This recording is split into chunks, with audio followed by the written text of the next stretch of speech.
పరశురాముడు అమరత్వగాథ. జమదగ్ని మహర్షి రేణుకాదేవిల కుమారుడే పరశురాముడు. అతను గొప్ప శివభక్తుడు. ఆయన చేసిన ఘోర తపస్సుకు మెచ్చిన శివుడు అతనికి ఒక దివ్యమైన గొడ్డలిని ప్రసాదించాడు. ఆ గొడ్డలి పేరే పరశువు. అందుకే అతనికి పరశురాముడు అని పేరు వచ్చింది.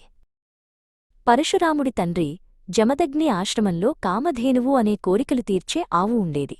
ఒకరోజు గర్విష్ఠి అయిన కార్తవీర్యార్జునుడు అనే రాజు ఆశ్రమానికి వచ్చి ఆ దివ్యమైన ఆవును చూసి దానిపై ఆశపడ్డాడు. జమదగ్ని కామధేనువును ఇవ్వడానికి నిరాకరించాడు.